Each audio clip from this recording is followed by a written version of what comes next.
I'm Dr. Cynthia Klemmer, and I work for the City of Austin Parks and Recreation Department. I manage the Zilker Botanical Garden here, luckily enough, and I'm here today working with the Austin Organic Gardening Club, who manages the vegetable garden here at the Zilker Botanical Garden. Today we're talking about soil.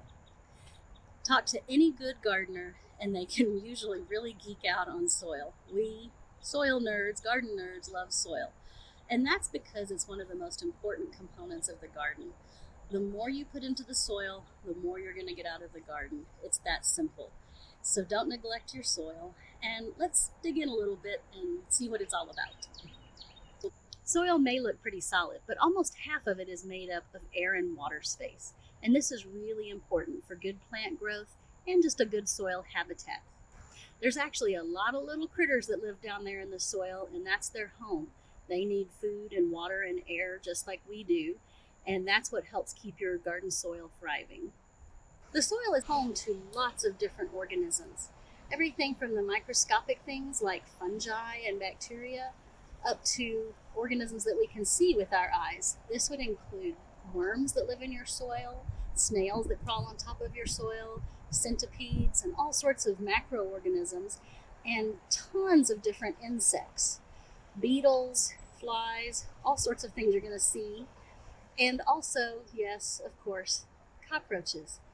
While I don't want cockroaches in my kitchen, they're a great and healthy indicator in my garden and in my compost pile. So when you talk about soil, all soil is made up of three basic components. These are called sand, silt, and clay. The amount of sand and clay and humus in your soil really has a great impact on the drainage and nutrition of your soil. So these are really important. Let's look at a little experiment to just show this a little bit. So here we have two of those three components of the soil triangle represented.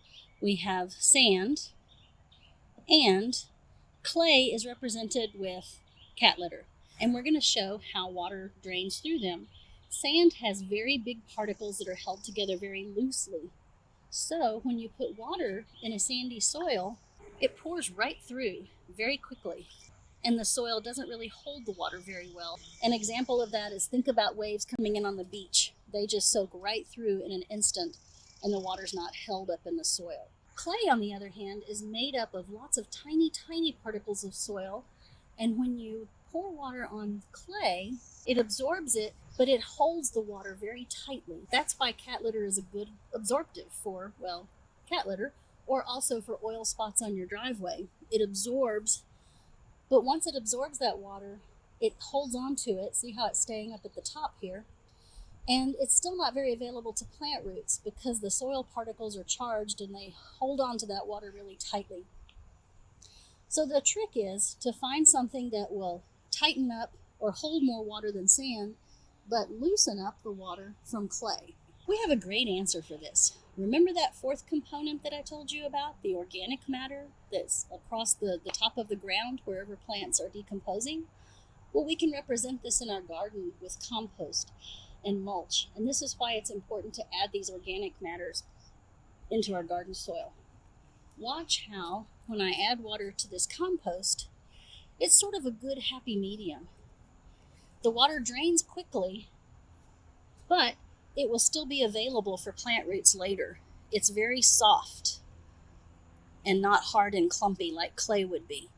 So if you haven't started composting yet, I would really encourage you to start. It's a great way, number one, to get rid of your kitchen scraps, and you're throwing them away anyway. You might as well use them to benefit your garden. Composting is really easy. There's lots of different methods, but that's a whole other topic. Start a compost pile, toss your kitchen scraps in, and you're going to get good stuff out of it. If you don't have time or don't really want a whole separate compost pile, you can even do it right in your garden. This is called lasagna gardening. Dig a trench, put in your kitchen scraps, and let nature do the rest. Over the course of the season, all those kitchen scraps will break down and provide great nutrients for your garden plants. Depending upon where you live in Travis County, your soil may be very different. For example, on the eastern side, out towards Bastrop and the east of I-35, your soil is likely to be a lot blacker and richer, and this is the Blackland Prairie. On the western side, more in the hill country, It's really rocky and very high clay and very hard to dig in. Both of these soils can be gardened in, but you have to modify them differently. And that's where soil testing comes in. Soil testing is a simple, quick, and easy thing to do. And if you really want to know what's in your soil and how you can best amend it, it's best to take a soil sample and send it off for analysis. Easy. So as you can see, there's a lot to soil.